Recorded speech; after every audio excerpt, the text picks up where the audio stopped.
যারা তাদের লজ্জাস্থানকে হেফাজত করবে। আল্লাহ একেবারে এটাকে টেপ মেরে দিয়েছে, লজ্জাস্থানের ছিদ্রকে বন্ধ করে দিয়েছে একেবারে। আল্লাহ বলছেন ওয়াল্লাযীনা হুম লিফুরুজিহিম হাফিজুন, আল্লাহ বলছেন এটাকে হেফাজত করবে। তার মানে শুধু প্রস্রাব করা ছাড়া আপনার এই যাকার যেটা পুরুষাঙ্গ, এটার অন্য কোনো কাজে ব্যবহার হবে না। হেফাজত করতে হবে, এটাকে হেফাজত করতে হবে। এটা বলার পর আল্লাহ সুবহানাহু ওয়া তাআলার দয়া দেখেন, আল্লাহ বলছেন ইল্লা আলা আজওয়াজিহিম, একটা রাস্তা খুলে দিলেন। যেটা আল্লাহ আমাদেরকে চাহিদা দিয়েছে, এখন আল্লাহ আমাদেরকে রাস্তা খুলে দিচ্ছেন। আল্লাহ বলছেন ইল্লা আলা আজওয়াজিহিম, বান্দাই টেপটাকে খুলে দিলাম শুধু তোমার স্ত্রীর জন্য। ইল্লা আলা আজওয়াজিহিম, একটা মাত্র রাস্তা তোমার জন্য খুলে দেওয়া হলো। আরেকটা কি, একটা অপশন দিয়ে দিয়েছে, ইল্লা আলা আজওয়াজিহিম আও মা মালাকাত আইমানুহুম ফাইন্নাহুম গায়রু মালুমিন। আল্লাহ বলছেন তোমার জন্য তোমার দাসীকেও জায়েজ করে দিলাম বান্দা, তোমার স্ত্রী এবং তোমার দাসীকেও তোমার জন্য জায়েজ করে দিলাম। ফাইন্নাহু গায়রু মালুমিন, এটা ওই হারামের অন্তর্ভুক্ত না, এটা হালাল করে দিলাম তোমার জন্য। আল্লাহ সুবহানাহু ওয়া তাআলা বলছেন পুরুষ মহিলা তাদের লজ্জাস্থানের হেফাজত করবে। পুরুষদের জন্য তারা সঙ্গী স্ত্রীদের সাথে শুধুমাত্র সহবাস করা হালাল করা হয়েছে, আর তার দাসীদের সাথে সহবাস করা হালাল করা হয়েছে। এখানে দুইটা আদেশ করা হয়েছে বা দুইটা পথ, এক হলো স্ত্রী, আরেক হচ্ছে দাসী। দাসী কারা? বর্তমান সমাজে দাসী মালিক কেউ না, আমাদের কারো কাছে দাসী নাই। আমরা নিজেরাই নিজেদের তকদিরের মধ্যে আঘাত করেছি। এটা আমাদের মালিক হওয়ার একটা সাবাব ছিল, কিন্তু যেই ওয়ে থেকে দাসীর মালিক হওয়া যেত আমরা সেই ওয়েটা, রাস্তাটাকে বন্ধ করে দিয়েছি। সেটা ছিল একমাত্র আল্লাহ সুবহানাহু ওয়া তাআলার পথে সংগ্রাম, জিহাদ করা। জিহাদের মাধ্যমে আমরা যদি পরাস্ত করতে পারতাম কাফেরদেরকে, তাহলে ওদের মহিলাদেরকে দাসী করে গ্রহণ করা যেত। আর এতে অনেক কল্যাণ আছে। এটা শুধু ভোগের কারণে গ্রহণ করতাম তা কিন্তু নয়। যেই সমস্ত মহিলারা এখন ফ্রিডম ভাবে চলাফেরা করতেছে, এরা যদি মুসলিমদের আন্ডারে চলে আসে, আল্লাহ সুবহানাহু ওয়া তাআলা এদেরকে দাসী বানিয়ে এদেরকে হত্যা করে দিতে আল্লাহ চাইলে বলতে পারতো যে এদেরকে হত্যা করো পুরুষদের মতো, কিন্তু কেন করেনি? আল্লাহ সুবহানাহু ওয়া তাআলা এদের উপরে দয়া করেছে, এরা দাসী হয়ে থাক, হতে পারে এই দাসী অবস্থায় ইসলাম গ্রহণ করে নেবে, তোমাদের চরিত্র দেখে নাজাত পেয়ে গেল, মুক্তি পেয়ে গেল। এটা বড় একটা রিজন ছিল। তো যাই হোক, নাস্তিকরা সবসময় ভিন্ন অ্যাঙ্গেল দিকেই নেবে, কিন্তু আল্লাহ সুবহানাহু ওয়া তাআলার হিকমা বড় ব্যাপক। আল্লাহ সুবহানাহু ওয়া তাআলা বলছেন এই দাসী তোমাদের জন্য হালাল করা হলো, কিন্তু যেহেতু দাসীর এখন আর নাই, এটা আবার যখন আমাদের তকদিরে আসবে তখন জায়েজ হবে। তো দাসী কারা এটা বলতে গিয়ে বলেছিলাম, দাসী কারা? আরবদের মতো হয়েন না যে আপনার ঘরের ওই খাদ্দামা, যেটা ইন্দোনেশিয়া ফিলিপাইন থেকে একটা খাদ্দামা যে বেতন ভিত্তিক নিয়ে আসছেন, এর সাথে খারাপ কাজ করা শুরু করে দিবেন, বলবেন যেটা আপনার দাসী। এটা তো আমাদের দেশের কবর মাজার পূজারীদের মতো অপব্যাখ্যা, কোরআনের অপব্যাখ্যাকারী এরা। আপনি কি মনে করেন আপনার হসপিটালের যে ওই কল রিসেপশনে যে মেয়েটা আছে, ব্যাংকারের যেই আপনার অ্যাসিস্ট্যান্ট যে মহিলাটা আছে, বস, আপনার জন্য কি এটা হালাল হয়ে গেছে? এটা দাসী আপনার? এটা আপনার দাসী না। এই যে আপনি এত বড় বাড়ির মালিক, আপনি যে গ্রাম থেকে মেয়েটাকে নিয়ে আসছেন, আপনার ছেলের জন্য এই মেয়েটা কি দাসী? ও কিন্তু মানে কর্মকার, ও কিন্তু আপনার একটা মানে চাকর, ও কিন্তু দাসী নয়। চাকর আর দাসীর মধ্যে পার্থক্য আছে। যে যার প্রতিষ্ঠানে চাকরি করে সবাই কর্মচারী আমরা, কেউ না কেউ মালিকের বিভিন্ন ফ্যাক্টরিতে, গার্মেন্টসে কাজ করতেছে, তাহলে গার্মেন্টসের যত মহিলার চাকরি করতেছে সবাই কি দাসী মালিকের, যাকে তাকে একদিন করে নিয়ে যাবে এরকম?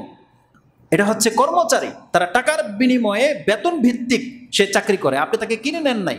আর দাসী হচ্ছে ব্যক্তি, কোনো মালিকানাই নেই, সে আপনার গোলাম, মানে আপনার গোলাম দাসী। আপনি তাকে খেতে দিলে খেতে পাবে, নাহলে পাবে না, এটা হচ্ছে দাসী। তো ওই দাসী আর এখন আর নাই। তো যেহেতু দাসী নাই, আমরা একটা চ্যাপ্টারকে এখন ক্লোজ করে দিই। তাহলে আমাদের কাছে বাকি থাকলো কি? একটা মাত্র ওয়ে, সেটা কি?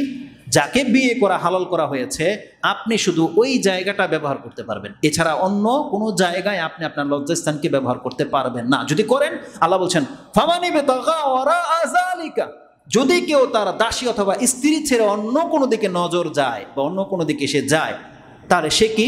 ফাউলাইকা হুমুল আদুন, হলো আল্লাহর শত্রু, ধর্মের শত্রু, বিধানের শত্রু, সীমা লঙ্ঘনকারী।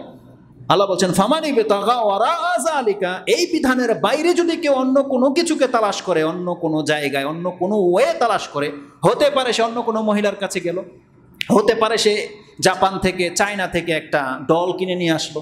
জানেন পুতুল বেরিয়েছে এখন, মহিলা পুতুল। আপনার স্ত্রীর সাথে সঙ্গম করলে যেমন অ্যাটিটিউড করবে, পুতুল আপনার সাথে অ্যাটিটিউড করবে, একেবারে হুবহু ওইভাবে।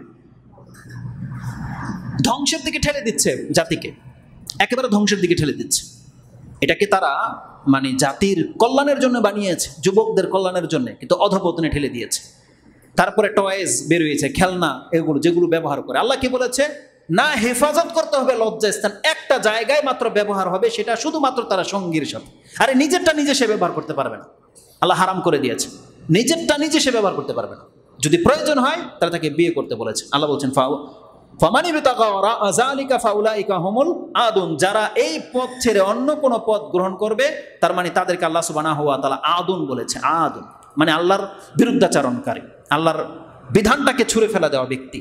এটা আল্লাহ যেমন সূরা মুমিনুনে বলেছে, তেমনি এই আয়াত আপনি সূরা মাআরিজে পাবেন। 70 নম্বর সূরার হাদিস আয়াত নাম্বারগুলো হচ্ছে 29, 31। ওখানেও মুমিনের 10টা গুণ, 10টা আয়াতে মুমিনের গুণ বলা হয়েছে। ওখানে বলা হয়েছে যারা তাদের নামাজকে হেফাজত করে, এই আয়াতে আছে, আর ওখানে আছে যারা নামাজে বিনয়ী হেফাজত করে এবং দায়েমুন কন্টিনিউ নামাজ পড়ে, মানে 5 ওয়াক্ত পড়ে, এমন না যে 1 ওয়াক্ত ছেড়ে দেয়। ওই আয়াতগুলোতে আছে। তাহলে 29, 30, 31-এর মধ্যে এই বিধানটা পাবেন যারা তাদের লজ্জাস্থানকে হেফাজত করে। তাহলে আমাদের প্রত্যেক পুরুষ জাতি যারা খুজানা খাজানা, আমরা কিন্তু কেউ খাজা নাই এখানে। আছেন কোনো খাজা এখানে? খাজা মানে বুঝেন ওই আপনার বাবা খাজানা, ওই খাজাকে এই জন্য বলা হয় খাজার রিপু সব বন্ধ হয়ে গেছে, বুঝেন? মানুষের নাকি কয়েকটা রিপু থাকে, তো যাদের রিপু বন্ধ হয়ে যায় তাদেরকে বলা হয় ফার্সি ভাষায় সম্ভবত খোজা। ওই খোজা থেকে বাংলায় খাজা হয়ে গেছে। যে খাজা বাবার ভক্ত বাংলার জমিন অনেক না, খাজা মানে হচ্ছে যার যৌন চাহিদা নাই, ও ল্যাংটা হয়ে বসে থাকবে, ও হচ্ছে খাজা। তা আমাদের মধ্যে যারা পুরুষ, যারা খাজা না খোজা না, তাদের জন্য বিয়ে করা লাজিম। কারণ যেহেতু তার একটা প্রয়োজন চাহিদা আছে, তাহলে তার চাহিদার জন্য তাকে একটা জায়গায় খোলা আছে, তাহলে কি করা হবে? তাহলে ওটা খাওয়াটা কি আপনার জন্য, ওইটাই হচ্ছে একমাত্র পথ। তা যাই হোক, আল্লাহ বলেছেন এই পথ ছেড়ে যদি কেউ অন্য কোনো পথে যায় তাহলে সে হচ্ছে সীমালঙ্ঘনকারী। এখন যদি কেউ প্রশ্ন করে যে বিয়ে করাটা কি, শুনেছেন এরকম প্রশ্ন যে অনেকে করে, বিয়ের হুকুম কি? কেউ যদি বলে বিয়ে সুন্নাহ, বলে জায়েজ, উত্তম, কেউ বলে ফরজ ওয়াজিব, আপনি কোনটা বলবেন? আমাকে যদি কেউ প্রশ্ন করে বিয়ে কি, তাহলে আমি একটা দিক দেখতে পাচ্ছি, সেটা হচ্ছে বিয়ে হলো অজু করার মতো। এখন আপনি বলেন অজু করা কি? ফরজ, সুন্নত, নফল, কি? ফরজ, সবসময় ফরজ। আমি সকাল 10টা বাজে, এখন আমি অজু করুন না, ওই সময় যদি আমি অজু করি ওটা আমার জন্য কি হবে? উত্তম, নফল, কারণ ওটা আমার অজু করা তখন ফরজ না। কিন্তু ওই সময় অজু করলে আমার জন্য নফল উত্তম হবে। কিন্তু এখন নামাজের ওয়াক্ত হয়ে গেছে, এখন অজু করাটা কি? ফরজ, এখন অজু করা ফরজ। বিয়েটা আপনি ওইভাবে নিয়ে নেন। বিয়ে ওই প্রত্যেক ব্যক্তির উপরে ফরজ যার সামর্থ্য আছে, কামনা আছে, যার কামনা বাসনা আছে এবং সামর্থ্যবান, এমন প্রত্যেক পুরুষের উপরে বিয়ে করা ফরজ। এখন আমাদের ওয়াক্ত হয়ে গেছে আপনার, তার মানে আপনাকে এখন আনলোড করতে হবে। আপনার এখন চাহিদা জেগে গেছে, আপনার চাহিদা জেগে গেছে, তাহলে আপনার একটা মাত্র পথ আল্লাহ খুলে দিয়েছে, সেটা কি? স্ত্রী। তাহলে আপনাকে স্ত্রীতে এমনি যাকে তাকে তো রাস্তা থেকে স্ত্রী বানাতে পারবেন না, তো তাকে বিয়ে করতে হবে। রাসূলুল্লাহ সাল্লাল্লাহু আলাইহি ওয়াসাল্লাম বলছে, তোমরা যদি রাস্তাঘাটে ঘুরো আর তোমাদের চাহিদা জেগে যায়, তোমরা তোমাদের স্ত্রীদের কাছে ফিরে আসো, কারণ ওর কাছে যা আছে তোমার স্ত্রীর কাছে তাই আছে। এটা বলেছে, এইভাবে আমাদেরকে শিক্ষা দেওয়া হয়েছে। তো বিয়ে করাটা হচ্ছে অজুর ন্যায়, যার চাহিদা আছে তার উপরে ফরজ, যার সামর্থ্য আছে, চাহিদা, দুইটা জিনিস যারা জমা হয়ে যাবে, সামর্থ্য এবং চাহিদা, তাহলে তার বিয়ে করা ফরজ। যারা বিয়ে করেছেন তারপরও যে তাদের চাহিদা যে মিটে গেছে এমন কিন্তু না, আমরা কিন্তু খবর রাখি, বুঝতে পারছেন? আপনার চোখও মহিলাদের দিকে যায়। যদি আপনি বিয়ে করেছেন, আল্লাহ বলছেন বান্দা তোর পাপ থেকে বাঁচতে হবে, অতএব সামর্থ্যবান যদি আপনি হয়ে থাকেন আরেকটা করেন, তাতেও যদি আপনার চরিত্র ঠিক না হয় আরেকটা করেন। আপনার জন্য 4টা আল্লাহ বলেছে। আর আল্লাহ বলছেন আলা ইয়ালামু মান খালাকা ওয়া হুয়াল লাতীফুল খাবির, বান্দা তোকে আমি সৃষ্টি করেছি, তোর ফিতরত সম্পর্কে আমি জানি। যদি সত্যিকার অর্থে আল্লাহকে ভয় তোর থেকে থাকে, যদি জাহান্নামকে তোর ভয় তোর মধ্যে থেকে থাকে, যদি সত্যি তুই জাহান্নাম থেকে বাঁচতে চাস, তাহলে তোকে চক্ষু লজ্জা নয়, প্রয়োজন তোকে 4টা বিয়ে করতে হবে, কিন্তু তোকে পবিত্র জীবনযাপন করতে হবে, পবিত্র জীবনযাপন করতে হবে। রাসূলুল্লাহ সাল্লাল্লাহু সম্পর্কে একটা আমাদের দৃষ্টিভঙ্গি আছে, আজকে আমার একটা কথা মনে পড়েছে, ইনশাআল্লাহ এটা আপনাদের সাথে শেয়ার করব। তো বিয়েটা আমার কাছে হচ্ছে অজুর নেই, এখন যার জন্য প্রয়োজন তার উপরে ফরজ হয়ে যাবে। আল্লাহ কুল্লি হাল, এটা একটা এক্সাম্পল দিলাম জাস্ট। বিয়ে করাটা অজুর নেই, মানে কারো উপরে ফরজ, কারো উপরে নফল, সুন্নত, ওয়াজিব, মুস্তাহাব হবে, বর্তাবে। বিয়ে করা যে ফরজ, কোন সেন্সে? আল্লাহ সুবহানাহু ওয়া তাআলা আমাদের প্রত্যেক মুমিনকে বলেছে, কুল লিল মুমিনিনা ইয়াগুদ্দু মিন আবসারিহিম ওয়া ইয়াহফাযু ফুরুজাহুম। এটা আল্লাহ সুবহানাহু ওয়া তাআলা সূরা নূর 24 নম্বর সূরার 30 নম্বর আয়াতে আল্লাহ সুবহানাহু ওয়া তাআলা বলেছেন যে আপনি প্রত্যেক মুমিনকে বলে দেন, কুল লিল মুমিনিনা ইয়াগুদ্দু মিন আবসারিহিম ওয়া ইয়াহফাযু ফুরুজাহুম, তারা যেন তাদের চক্ষুকে নত রাখে এবং লজ্জাস্থানের হেফাজত করে। যালিকা আযকা লাহুম, আল্লাহ বলছেন এটাই তাদের পবিত্রতা, এর মধ্যে তাদের পবিত্র জীবন আছে। তারা যেন লজ্জাস্থানকে হেফাজত করে এবং তাদের চক্ষুকে নত রাখে। এটা হচ্ছে আল্লাহর ফরমান। আল্লাহ বলেছে আমাদেরকে চক্ষু নত রাখতে হবে, আর আল্লাহ বলেছে আমাদের লজ্জাস্থানকে হেফাজত করতে হবে। আল্লাহ বলে নাই যে তুমি বিয়ে করতে হবে, এটা বলেনি। আল্লাহ কি বলেছে? তোমার লজ্জাস্থানকে হেফাজত করতে হবে। এখন চক্ষু নত হওয়া, লজ্জাস্থানকে হেফাজত করতে যে পারবে, আল্লাহ বলছেন যালিকা আযকা লাহুম, এটা তার জন্য পবিত্র জীবন, তার জন্য এটা পবিত্রতা। আল্লাহু বিমা তা'মালুনা বাসীর, আল্লাহ বলছেন ইন্নাল্লাহা খাবীরুম বিমা ইয়াসনাউন, ইন্নাল্লাহা খাবীরুম বিমা ইয়াসনাউন, তোমরা যে কি কে কোথায় কি করো আল্লাহ কিন্তু সব খবর রাখে। এটা আল্লাহ শেষে কেন বললেন যে আল্লাহ খবর রাখে যে তোমরা কি করো? তার মানে আমরা যে ঘরে কি করি, কোথায় কি করি, এটা আমরা নিজেরাই জানি। কার গোসল করতে বাথরুমে আধা ঘন্টা লাগে এটা বাপ মা সবাই জানে। কিন্তু নির্লজ্জ বাপ মাও নির্লজ্জ। দুনিয়া তাদেরকে এমন পেয়ে বসেছে যে তার ছেলের মেয়ের চরিত্র নষ্ট হয়ে যাচ্ছে, সে আছে তার স্ট্যাটাস নিয়ে, সে আছে তার মান মর্যাদা, তার অর্থ করে নিয়ে। আরে আপনার পয়সা যদি আপনার সন্তান ভোগ না করতে পারে, এই পয়সার কোনো মানি আছে, কোনো ভ্যালু আছে এর? হ্যাঁ, যেই সময় আপনার সন্তানের প্রয়োজন, আপনার সন্তান যদি এখন একটা বড় ধরনের রোগ হয়ে যায় আর আপনার 1 লাখ টাকা লেগে যাবে, আপনার মতন পিতা যদি মনে করেন 1 লাখ টাকা দিব ওকে, আমি আমার চিকিৎসাতে না দিব না, মরে যাবে, এটা করেন কেউ? কোনো পিতা মাতা? তাহলে ওর জীবনের চেয়ে তো বেশি সেন্সিটিভ ওর চরিত্র। তাহলে আপনার 1 লাখ টাকা যদি ওর বিয়েতে খরচ হয়ে যায়, এমন কি ব্যাপার এটা? আপনার ছেলের চরিত্র বেঁচে গেল যে? তো বিবেকটাকে আপনি কাজে লাগান। আপনার পকেটের প্রত্যেকটা টাকা কিন্তু সাদাকা। প্রত্যেক পিতামাতার পকেট থেকে যে টাকা খরচ হয় সেটা আপনি নিজে খেলেও সাদাকা। তাহলে আপনার টাকা দিয়ে আপনার সন্তানকে যদি বিয়ে করার ক্ষেত্রে উপকার করেন, এটা কি ফাও? এটাও সাদাকা, বরং ডাবল সাদকা পাবেন। এক তো খরচ করার সাদাকা, দ্বিতীয়ত আপনি বরং ডাবল না রিডাবল সওয়াব আপনি পাবেন। কেন? এক তো আপনি খরচ করেছেন সেই সাদাকা, এক তো আপনার ছেলের চরিত্রকে হেফাজত করেছেন সেই সাদাকা, আপনার পাশের বাড়ির মেয়ের চরিত্রকে হেফাজত করেছেন সেই সাদাকা, এবং এই দুনিয়াতে ফাসাদ রুখে দিলেন আপনি। বিয়ে না করলে ফাসাদ। আজকে আমাদের সমাজে যেগুলো ঘটতেছে চিপা চাপায় রাস্তার ঢালে, এগুলো কি? এটা ফাসাদ নয় তো কি? ফাহেসা নয় তো কি? এগুলো কেন ঘটলো? আপনার ছেলে যদিও পড়ে 6-7-এ, আপনার মেয়ে পড়ে 5-এ, কিন্তু সে যখন চিপায় যায় তখন আপনার এটা সেন্স থাকে না যে ওর চাহিদা আছে। ওর চাহিদা না থাকলেও বয়ফ্রেন্ড কিভাবে বানায়? তার বয়ফ্রেন্ড বানায়, ও তো এলান করে দিল। রাসূল সাল্লাল্লাহু আলাইহি ওয়াসাল্লাম কি বলেছে? তোমরা তোমাদের মেয়েদের বিয়ে দেও অনুমতি ক্রমে। যারা বিবাহিত তাদের অনুমতি কি? সে মুখে বলবে। আর অবিবাহিত যারা কুমারী মেয়ে, বিবাহ হয়নি, তাদের অনুমতি কি? চুপ থাকা। তার মানে তাকে জিজ্ঞাসা করে তোমার কি বিয়ের সময় হয়েছে, একটা পাত্র দেখবো, সে চুপ। তার মানে চুপ থাকাটা হচ্ছে ওর বিয়ে বয়ের সময়। আর যে মহিলা অলরেডি বয়ফ্রেন্ড বানিয়ে নিয়েছে, তারপর আপনি জানতে চান আপনার মেয়ের প্রয়োজন আছে কিনা নাই? আরে ওর প্রয়োজন না থাকলেও বয়ফ্রেন্ড বানালো কি করে? ও ঘরে সব কিছু ভেঙে ফেলে, ট্যাবলেট খেয়ে ঘুমিয়ে থাকে। আপনি বোঝেন না? আরো কিছু বুঝাবে। গাজীপুরের একটা বিচারের ঘটনা আমি বলতাম, সুবহানাল্লাহ, শোভা পায় না আমাদের এইসব কথা বলতে গেলে, যদিও জঘন্য কথা বলেছে একটা। আমি ভিন্ন একটা সম্পর্কের কথা বলি, কিন্তু যার সম্পর্কে বলেছে ওটা বলবো না। কোনো এক বিচারে এক ছেলেকে নিয়ে আসা হয়েছে, যুবক ছেলেকে। বিচার করে না আপনারা, ও খালি বিয়ে বিয়ে বিয়ে বিয়ে করতে চায়। যখন ওকে বিচার করবে শাসাবে, সুবহানাল্লাহ। জানে ছেলে কি বলেছিল? ওই লোকটা মরে গেছে যে আমাকে তথ্যটা দিয়েছিল ইসলামিক কালচারাল সেন্টারে, সুবহানাল্লাহ। বলতেছে সে ছেলে তখন উঠা দাঁড়িয়ে বলছে, যেদিন তোর উপর উঠে যাব সেদিন বুঝবি তুই আমার প্রয়োজনটা কি। বুঝেন কথা? একটা ছেলে কতটুকু অ্যাগ্রেসিভ হলে এটা বলতে পারে যে আজকে আমি বিয়ে করবো, আমাকে বাধা দেওয়া বলছে, এটা চাহিদাটা কি? যেদিন তোর উপর উঠে যাব সেদিন তুই বুঝবি যে আমার প্রয়োজনটা কি। এটা কত বড় কথা বলে। কাকে বলেছে ওটা আমার বলার দরকার নেই। তো আমাদের প্রত্যেকের অবস্থা এমন। আমাদেরকে তো আপনার ছেলেরাই আমাদেরকে বলে, শেখ একটু বাবাকে বলে দেন, শেখ এই বিষয়ে একটা বক্তব্য দেন। কেন বাবারা কেন বুঝেন না? আপনার ছেলেরাই তো আমাদেরকে পরামর্শ দিচ্ছে। 18-20 বছর হয়ে গেছে আপনার ছেলে পেরেশানে আছে, বা কিছু বয়ফ্রেন্ডের মেয়ের দিকে তাকিয়ে হেলফেল করে তাকিয়ে থাকে, আপনি তো বুঝতে পারতেছেন, কেন দেন না? আরে আপনারও তো এই বয়সে চাহিদা ছিল, আপনি নাহলে ভণ্ডামি করেছেন, তো কেউ ভণ্ডামি করার জন্য ছেড়ে দিয়েছেন? এটা কেমন অবস্থা হলো? এটা তো ইসলাম নয়। ইসলাম যখন আপনি জেনেছেন যে এটা পবিত্র জীবন লাগবে, তাহলে আপনাকে ব্যবস্থা করে দিতে হবে। বরং আল্লাহ তো আমাদেরকে আদেশ করেছে, সে আয়াতটা আসবে একটু পরে। তা আল্লাহ কি বলেছে আমাদেরকে? তুমি তোমার চক্ষুকে নত রাখো, লজ্জাস্থানকে হেফাজত করো, এটা হচ্ছে পবিত্রতা।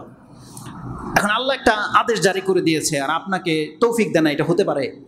গত পর্বে আমি একটা কথা বলেছিলাম আল্লাহ যখন কোনো ব্যক্তিকে কোনো কাজের আদেশ করে তার আগে তাকে তার সেই আদেশটা পালন করার মতন ক্ষমতাও দান করে।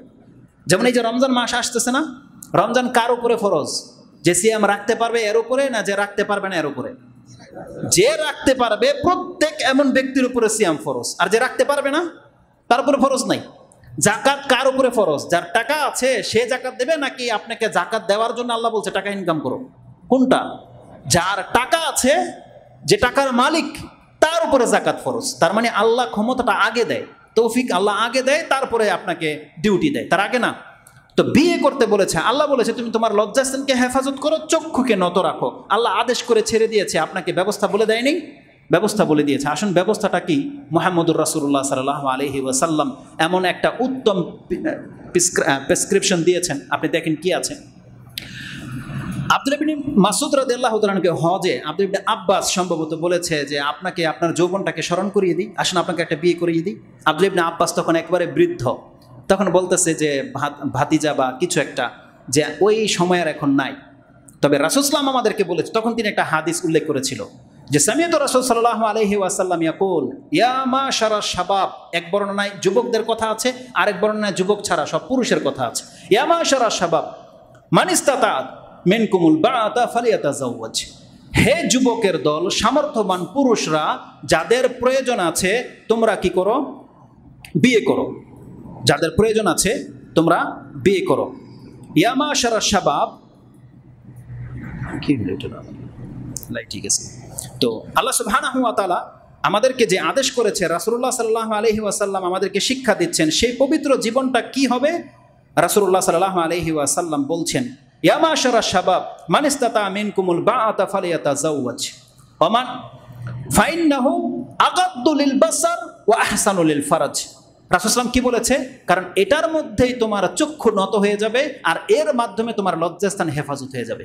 আল্লাহ দুইটা আদেশ করেছে, আর বিয়ের মধ্যে এই দুইটা আদেশ পরিপূর্ণভাবে পালন হয়ে যাবে। কি বলেছে রাসূল সাল্লাল্লাহু আলাইহি ওয়াসাল্লাম? ইন্নাহু আগাদ্দু লিল বাসার, এটাই তোমার দৃষ্টিকে নামিয়ে ফেলবে আর তোমার লজ্জাস্থানকে প্রোটেক্ট করে দিবে, হেফাজত করে দিবে। তার মানে হেফাজত করা মানে কি? আল্লাহ কি বোঝাতে চেয়েছে? হেফাজত করা মানে হচ্ছে জায়েজ কাজে ব্যবহার করা, এটা হচ্ছে হেফাজত করা। কিন্তু কেউ যদি নাজায়েজ কাজে ব্যবহার করে তাহলে সে তার লজ্জাস্থানকে হেফাজত করলো না। তাহলে লজ্জাস্থানকে হেফাজত করার একটা মাত্র রাস্তা, সেটা হচ্ছে আপনার সঙ্গী স্ত্রীর সাথে। কথাটাকে আবার বুঝেন, আল্লাহ আপনার হাতেও ছেড়ে দেয় নাই যে তোমার হাত, বলেনি আল্লাহ যে তুমি তোমার হেফাজত করো তোমার হাত দিয়া, এটাও বলে নাই। আল্লাহ বলছেন একমাত্র তোমার স্ত্রী ছাড়া বিকল্প কোনো পথ তোমাকে রাখা হয়নি। আশা করি প্রত্যেকে যারা বুঝতে পারেন বুঝেছেন যে আমি কি বলতে চেয়েছি। আল্লাহ প্রত্যেক পুরুষ মহিলাকে নিজের হাতে নিজের হেফাজত করা ছেড়ে দেয়নি, বলছে এটা একমাত্র তারা সঙ্গিনীর সাথে ব্যবহার হবে, অন্য কোথাও নয়। স্পষ্ট বলে দিয়েছে। রাসূল সাল্লাল্লাহু বলছেন যদি কেউ এখন এটা করতে না পারে, মানে বিয়ে করা করতে না পারে, সে কি করবে? ফাআলাইহি বিসসাওম। রাসূল সাল্লাল্লাহু বলেছেন যদি এটা কেউ করতে না পারে, ওমান লাম ইয়াস্তাতি ফাআলাইহি বিসসাওম, তাহলে সে যেন তার উপরে সিয়াম রাখাটাকে লাজিম করে নেয়। আলাইহি বিসসাওম মানে সে যেন সিয়াম রাখাটাকে বাধ্যতামূলক করে নেয়, যে আমি যতদিন পর্যন্ত বিয়ে করতে না পারবো আমি সিয়াম রাখতেই থাকি। সে সপ্তাহে 2 দিন নয়, রাখতেই থাকবে সে সিয়াম, যতক্ষণ পর্যন্ত তার এই রিপুকে কন্ট্রোল করতে না পারে, যতক্ষণ পর্যন্ত চক্ষু ঠান্ডা না হয়ে যায়, মাথা ব্যথায় যখন ঝিমাবে আর চাহিদা জাগবে না, এই পর্যন্ত না হওয়া পর্যন্ত সিয়াম রাখতেই থাকতে হবে ওকে। রাখুন ফালাইহি বিসসাওম। আর যার সপ্তাহে 2টা সিয়াম রাখলে কন্ট্রোল হয়ে যায় আলহামদুলিল্লাহ, তাহলে সোমবার আর বৃহস্পতিবার, তারপরে নাহলে আইয়ামে বীজ 3টা সিয়াম রাখেন। এটা প্রত্যেকটা যুবক, প্রত্যেকটা ওই মুরব্বীর জন্য ফরজ যারা বিয়ে করলো কন্ট্রোলে নাই, বিয়ে করার পরেও কন্ট্রোলে নাই, তারা উপরে সিয়াম ফার রাখা ফরজ, নাহলে আরেকটা বিয়ে করেন। এটাকে আম করতে হবে, জেনাটা আম করেন না। সামান্য কিছু টাকার জন্য একটা মহিলাকে ভোগ করার চেয়ে বিয়ে করে নেন, এটা বেশি পরহেজগারিতা এবং বেশি পবিত্রতা। আল্লাহ রাসূল সাল্লাল্লাহু আলাইহি ওয়াসাল্লাম বলেছেন সেজন্য এটা করে। এই হাদিসটা কোথায় আছে? ইমাম মুসলিম তিনিও তার কিতাবুন নিকাহ 3291 নম্বর হাদিসে পাবেন। আর ইমাম বুখারী রাহিমাহুল্লাহ তিনিও তার 66 নম্বর অধ্যায় কিতাবুন নিকাহতেই এনেছেন 50-65 মানে 5065 নম্বর হাদিস এটা রয়েছে। তো রাসূলুল্লাহ সাল্লাল্লাহু আলাইহি ওয়াসাল্লাম আমাদেরকে বলেছেন যে তোমরা বিয়ে করো। এখানে একটা দৃষ্টি দিয়ে দিই, হাদিস তো অনেকবার শুনেছেন তাই না? কিন্তু আমি আগের মতো এখন আর কেন যেন পারি না, হাদিস শুনি কিন্তু হঠাৎ করে কোনো কিছু চিন্তা জেগে যায়। রাসূলুল্লাহ সাল্লাল্লাহু আলাইহি ওয়াসাল্লাম যে প্রেসক্রাইব করেছেন, যে প্রেসক্রিপশন দিয়েছেন, মানে ঔষধ দিয়েছেন, এটা কোন যুগের রোগের কারণে 1400 বছর আগের প্রেসক্রিপশন এটা, 1400 বছর আগে। যেই সময়ের রোগ ভাইরাস আগের পজিশনে নাই, আগে বিড়ালের মতো ছিল, ওই ভাইরাস বড় হতে হতে এখন লায়ন হয়ে গেছে, টাইগার, বড় একটা সিংহ হয়ে গেছে, হাতির মতো ভাইরাস হয়ে গেছে। কিন্তু রাসূল ইসলামের ঔষধ একটাই ট্যাবলেট, কি? বিয়ে করো, তাই না? একবার কি আপনি ভাবেন, যেই সাহাবীদেরকে বলা হয়েছে তোমরা বিয়ে করো, বিয়ে করলে চক্ষু নত হয়ে যাবে, লজ্জাস্থান হেফাজত হয়ে যাবে, এটা এমন একটা সময়ের কথা যেই সময়ে আমাদের মতন কোনো মহিলারা বেপরদা হয়ে ঘুরতো না। আপনি পুরো মদিনায় ঘুরে একটা মহিলার হাত দেখতে পাবেন, এমনটাও পরিস্থিতি ছিল না। একটা হাত, একটা পশম যদি একটু তাকাই থাকে, হঠাৎ করে বাতাসে যদি একটু উঠে যায়, দেখতে পাবো, এমনটাও হয়তো হতো না কখনো। কেননা এমনও চরিত্রের হাদিস আমরা পেয়েছি, কোনো মহিলা বলতেছে আমরা যদি কোনো পুরুষ দেখতাম বসে যেতাম কিনারায়, কেন? যাতে ওই পুরুষ বুঝতে না পারে আমার হাঁটার স্টাইলটা কেমন। সেই চরিত্রের মহিলা ছিল তারা। তাদের কাপড়গুলো, বোরকাগুলো বলতো দেয়ালের কিনারায় কাটাতে লেগে যেত, আটকে যেত, এতটা সাইড দিয়ে তারা চলতো। আমাদের মহিলাদের মতো তারা ওই কি বলবো আর এগুলো, যাই হোক, ওগুলো এমন বক্তাদের ভাষা, ওগুলো আমরা ব্যবহার করতে চাই না, ইশারাই কাফি মানুষের জন্য। যেই যুগের মহিলারা তারা পর্দার খেলাফ চলতো না, যুবতীরা ঘরের ভিতর থেকে বেরোতো না, তাদের মধ্যে ইউনিভার্সিটির ব্যাপার স্যাপার ছিল না, বরং রাসূল সাল্লাল্লাহু আলাইহি ওয়াসাল্লাম বলছেন যারা ঘরের একেবারে ভিতরের রুমে থাকে তাদেরকে পর্যন্ত ঈদগাহের মাঠে উপস্থিত করো, বের করে নিয়ে আসো তাদেরকে, যারা একেবারে ভিতর রুমে থাকে। ওই টাইপের পরিবেশের মধ্যে রাসূল সাল্লাল্লাহু আলাইহি ওয়াসাল্লাম বলছেন, হে যুবকরা তোমরা বিয়ে করো, এটা তোমার চক্ষু নত হয়ে যাবে, তোমার লজ্জাস্থান হেফাজত হয়ে যাবে। তাদের জন্য এটা যথেষ্ট ছিল। আর তারা যদি সিয়াম নাও রাখতো তাও তাদের লজ্জাস্থানের সেফটি ছিল। কিন্তু আজকে আপনি বলেন তো দেখি, আপনার অ্যান্ড্রয়েড খুললেই, নেট খুললেই ল্যাংটা।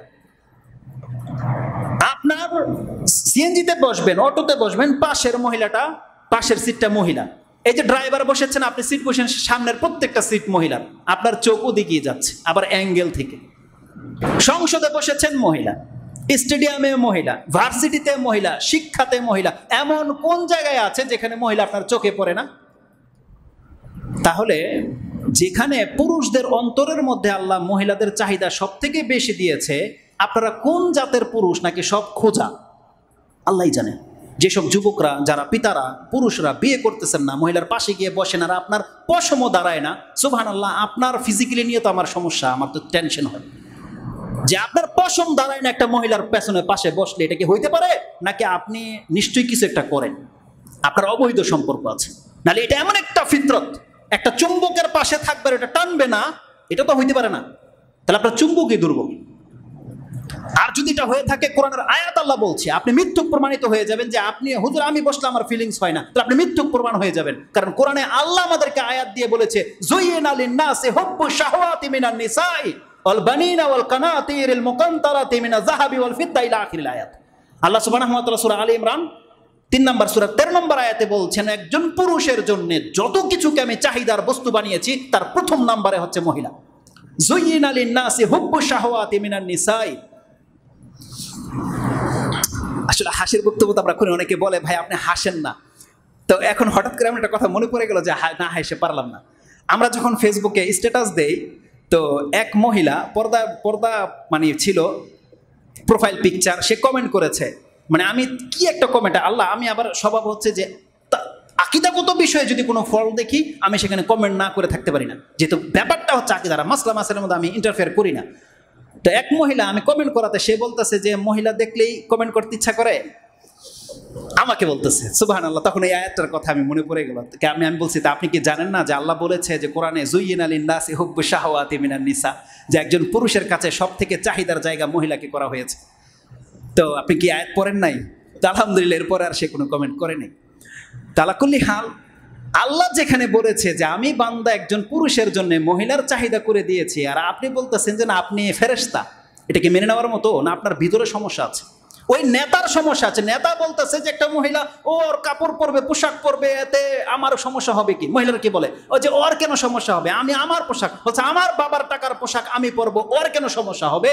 আরে সমস্যাটা আমাদের হবে, এটা আল্লাহ সমস্যা বানিয়ে দিয়েছে, এটাকে আমাদের এখতিয়ারে আছে নাকি? এটা আমাদের এখতিয়ার আছে। আর মহিলারা ভালো করেই জানে যে কোন দিকে আমাদের নজর যায়। আপনি ভালো করে লক্ষ্য করে দেখবেন, একটা মহিলা এমনভাবে ঘর থেকে বেরিয়েছে, ও কিন্তু জানে ওর সমস্যাটা কোথায়। যেমনি পুরুষ দেখবে আর উপর ওনাটাকে একটু টেনে নিল, এই কাজটা তো ঘরের ভিতরে করতে পারতো না? এখন কেন করলো পুরুষের সামনে? কেন করলো এটা?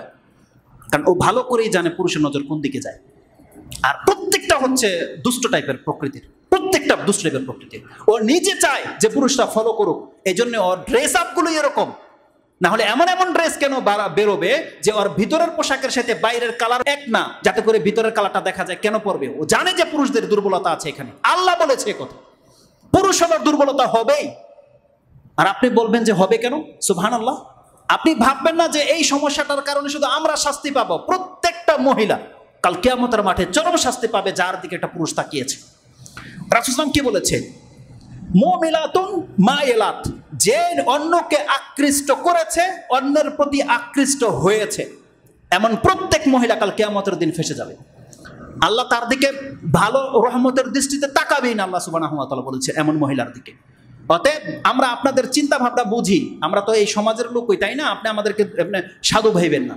কারণ আমাদেরকে যেই সমস্ত থিওরি দিয়ে তারা বলে যে আমার পোশাক, এতে মহিলার বলতেছে মহিলার সমস্যা কি? হ্যাঁ, কথা ঠিক আছে, একবার পুরুষের ক্ষেত্রে আসেন। হ্যাঁ, বাস্তবিকই তার পোশাক জঘন্য, নোংরা বা নেকেট। আপনার কেন সমস্যা হবে যদি আপনি মুসলিম হয়ে থাকেন, মুমিন হয়ে থাকেন? আপনি যদি আরশের যে বা আল্লাহর যে বিশেষ ছায়া আছে, সেই ছায়ার নিচে যদি হাসরের মাঠে স্থান পেতে চান, তার গুণ কি? রাসূল সাল্লাল্লাহু আলাইহি ওয়াসাল্লাম কি বলেছে? তার মধ্যে এমন এক যুবক হাসরের সেই স্থানে ছায়া পাবে, যেই যুবককে একজন উলঙ্গ মহিলা, সম্ভ্রান্ত মহিলা, সুন্দরী মহিলা একা ঘরে ডেকেছিল, কিন্তু সে যায়নি। সে বলেছে ইন্নী আখাফুল্লাহ, আমি আল্লাহকে ভয় পাই। এখন আপনি শুধু মহিলার পোশাককে দোষবেন আর আপনার চরিত্রকে দোষবেন না? আরে বলা হয়েছে এখানে যে একটা মহিলা ডাকে আর আল্লাহর বান্দা বলবে ইন্নী আখাফুল্লাহ, আর আমাদের চরিত্র কেউ ডাকতে হয় না, আপনি পেছনে পেছনে ছুটেন। কতটা অধঃপতনে নেমেছে আমরা! তাহলে একতরফায় শুধু কথা বললে চলবে না। তো রাসূলুল্লাহ সাল্লাল্লাহু আলাইহি সাল্লাম যেই যুগে এই হাদিসটা বলেছিল, যেই যুগে কোনো মহিলা ওপেনলি চলতো না, আর আপনি একটা মহিলার আকর্ষণীয় জিনিস দেখার পরে আপনি ঠিক থাকেন কি করে? আর আপনি বিয়ে করতেছেন না? আপনাকে সিয়াম রাখতো দেখি না, তো করেন কি আপনি? এটাকে দমে কিভাবে আপনার? রাসূল সাল্লাল্লাহু আলাইহি ওয়াসাল্লাম তো বলেছেন ফালাইহি বিসসাম, সেজন্য সিয়াম রাখে, ফাইন্নাহা ইজাউন, এটা তাকে ফ্রিজার করে রেখে দেবে, খাসি করে রেখে দেবে সিয়াম রাখলে। তাহলে এটাও তো করেন না আপনি, আরো খান সব ফাস্ট ফুড। তাহলে আপনার হয়টা কি বুঝি না তো। যার ফলে কি হয় জানেন? এটাই তো আমরা দেখতে পাই এখন নেটে, স্কুল কলেজের মধ্যে যেগুলো হচ্ছে, ওই যে সংসদ ভবনের সাইডে যা হচ্ছে, ওই হেরা জিলে, হাতির জিলে যা হচ্ছে, এটা তো আমরা দেখতে পাই এখন কি হচ্ছে। হোটেলের ভিতরে যারা হোটেলের মালিক, যারা যে কাজটা করেছে, যে জঘন্য, বাংলাদেশে যে কত পর্দাসীন মা বোনেরা আছে সুবহানাল্লাহ, যারা হোটেলে খেতে যায়, আপনি ভদ্রলোক যে পর্দাসীন মহিলাদের জন্য আপনি ডিম লাইট লাগিয়ে দিয়ে, ঘেরাও দিয়ে, বাউন্ডারি করে দিয়েছেন আপনার হোটেল চালানোর জন্য। আমরা তো বুঝি এইসব ভাউতাবাজি কাদের জন্য। কোন হুজুরের বউ আছে যে এই রকমের হোটেলের খাইতে নিয়ে যায় সন্ধ্যার পরে? কোন হুজুরের বউ, কোন পর্দানিসীন মহিলা যায় ওখানে? আপনি কাদের জন্য ব্যবস্থা করেছেন এটা তো আমরা বুঝি। নদীর উপরে আপনি ওই ডিম লাইট জ্বালিয়ে দিয়ে আপনি পার্ক করেছেন, তারপরে ফাস্টফুডের দোকান করেছেন, চেম্বার করে দিয়ে, কারা ঢুকে ওখানে? এই রকমের নিয়তের প্রত্যেকটা হোটেল কাল কিয়ামতের দিন হারামখোর হয়ে উঠবেন। আপনারা হচ্ছেন ফাসাদকারী, যারা এই জমিনের মধ্যে এই ফাসাদ করার জন্য স্কুল কলেজের মেয়েদেরকে চান্স দিয়ে দিয়েছে, যে পার্সোনাল কক্ষ দিয়ে দিয়েছে, ওখানে যা খুশি তারা তা করে, ভিডিও করে প্রচার করে দিচ্ছে। কাল কিয়ামতের দিন ফেঁসে যাবেন আপনি। আপনি ভাববেন না যে আল্লাহ আপনাকে ছেড়ে দেবে, আপনি দেখেও দেখেন নাই, এমনটা হতে পারে না। সুবহানাল্লাহ, যেখানে রাসূল সাল্লাল্লাহু আলাইহি ওয়াসাল্লাম বলেছেন মান রাআ মুনকারান ফালিয়ুগাইয়িরহু বিয়াদিহি, যেই ব্যক্তি খারাপ কিছু দেখলো সে তার হাত দিয়ে বাধা দেবে, আও বিলিসানিহি, অথবা তার জবান দিয়ে, আও বিকলবিহি, সে তার অন্তর দিয়ে বাধা দেবে। আর আপনি বাধা তো দূরের কথা, নিজে ব্যবস্থা করে দিলেন টাইম পাস করার জন্য। আপনার মধ্যে আর ফেরাউনের মধ্যে কোনো পার্থক্য আছে? জানেন আমি ফেরাউনের কথাটা কেন বললাম? এই পৃথিবীতে যেই স্বাধীনতার কথা সমস্ত নেতারা বলে, তাদের সবার চাইতে উদার মনের ছিল ফেরাউন, সব নেতার চাইতে। কোনোদিন ভাবেন কোরআন দেখেন আল্লাহ কি বলেছে? মহিলাদের ক্ষেত্রে ফেরাউনের মতন, ফেরাউন এত বড় শিয়াল, আর আল্লাহ বলতেছে সে ফেরাউন কি করত? পুরুষদেরকে হত্যা করত আর মহিলাদেরকে ছেড়ে দিত। কেন ছেড়ে দিত? ভোগ করার জন্য ছেড়ে দিত। কত দয়ালু দেখেন, পুরুষদেরকে হত্যা করত, মহিলাদেরকে ছেড়ে দিত। আর এই ধরনের নেতা হচ্ছে আমাদের সমাজে সবচেয়ে বেশি। এরা মহিলাদের স্বাধীনতা খোঁজে, কিন্তু কোন স্বাধীনতা চায় এটা আমরা বুঝি। এই ফেরাউনের চরিত্রের ইতর টাইপের লোকগুলো, এগুলো ফেরাউন এই কাজ কাজটা করতো, ভোগ করার জন্য মহিলাদেরকে ছেড়ে দিত, পুরুষদেরকে হত্যা করত। আর আমাদের সমাজের এই সব নেতারা সেই থিওরি অবলম্বন করেছে যে মহিলাদের স্বাধীনতা চায়, পুরুষদের না, মহিলাদের স্বাধীনতা চায়, যে মহিলা যেমন খুশি তেমন প্যান্ট পরে ঘুরবে, পোশাক পরে ঘুরবে, এটা নাকি স্বাধীনতা। তো কথা হচ্ছে যে যেই পয়েন্টটা এখানে আমি বলতে চাচ্ছিলাম, গত 2 সপ্তাহ আগে আমার এই খুতবাটা একটা মসজিদে দেওয়ার কথা ছিল, রূপগঞ্জ, কিন্তু ওই 21শে ফেব্রুয়ারি হওয়ার কারণে রাস্তায় এতটা জাম ছিল, আমি রূপগঞ্জে পৌঁছতে পারিনি, 1টা বেজে গেছিল। তো জানি না, হয়তো আজকের জন্য ওই কথাটা বলবো বিদায়, হয়তো খুতবাটা ওই দিন দেওয়া হয়নি। এর 2 দিন পর এই যে নাসির হুসাইন আছে না, ক্রিকেট খেলে নাসির, এর ভিডিও ভাইরাল হলো বা কিছু। তো ওই ভিডিওগুলো আসতে আসতে একটা ভিডিও আসছে আমাদের দেশের রাষ্ট্রপতি আব্দুল হামিদ, তার নাম তার আব্দুল হামিদ, রাষ্ট্রপতি। এই আব্দুল হামিদ ভাইয়ের একটা ভিডিও দেখলাম, সুবহানাল্লাহ। সে বক্তব্য করেছে এডুকেটেড পার্সনদের সামনে, যারা ওই যে গোল্ড মেডেল পায়, শিক্ষিত উচ্চশিক্ষিত নারী পুরুষের সামনে। আর এখানে সে এমন কিছু কথা বলেছে, যদিও কথাগুলো সে হাস্যোজ্জ্বলভাবে বলেছে, হেসে হেসে বলেছে, কিন্তু আপনি জানেন একটা মানুষের অন্তরে যেটা থাকে ওটা কিন্তু কোনো না কোনোভাবে প্রকাশ পায়। যেই কথাটা আমি প্রকাশ করতে চাই, উনি যদি ওখানে দাঁড়িয়ে বলতে পারতো সমাজের সামনে যে আমার বিয়ের প্রয়োজন আছে, তাহলে কিন্তু সে সাকসেস, কিন্তু এটা তার বলতে পারে না, সে তো রাষ্ট্রপতি। সে এমন একটা কথা বলেছে সেখানে, সুবহানাল্লাহ, একটা ফিল্ম স্টার, একটা নায়িকাকে নিয়ে কথা বলেছে। তা আমি সেই বক্তব্যটা শুনে হাসলাম কিছুক্ষণ, কিন্তু আমি আল্লাহর প্রশংসাও করেছি। তারপরে কেন যেন হাসতে হাসতে হঠাৎ করে চোখে পানি চলে আসলো। কেন পানি চলে আসে জানেন? ওই কথাটা বলবো। সেটা এই জন্য পানি চলে আসছে, হতে পারে এই কারণে পানি চলে আসছে, আমরা সবাই কিন্তু এই বয়সে পৌঁছাবো, আমরা যারা যুবক এখন আছি না, আমরা সবাই কিন্তু একদিন মরবো, আর আমরা সবাই কিন্তু বৃদ্ধ হব, তাই না? সুবহানাল্লাহ। এখন আমাদের অন্তরে মহিলাদের যে চাহিদাটা আছে, আল্লাহ না করুক যদি দাড়ি সাদা হয়ে যাওয়ার পরও সেই চাহিদাটা থেকে যায়, এটা জানেন এটার রেজাল্টটা কত মারাত্মক হবে? এটা কত বড় ফিতনা। আপনার জীবনের 60 বছরের ইবাদত সব ধূলিসাৎ হয়ে যাবে, 60 বছরের ইবাদত ধূলিসাৎ হয়ে যাবে, কলঙ্ক একটা বয়ে যাবে, মাওলানার জায়গায় লুচ্চা শব্দ লেগে যাবে। এটা কত বড় ফিতনা। তখন যাই না, ওই ফিলিংসটা এখন আর আসবে না, কিন্তু আমি অনেক অনেক কান্না পেয়েছে সেই সময়।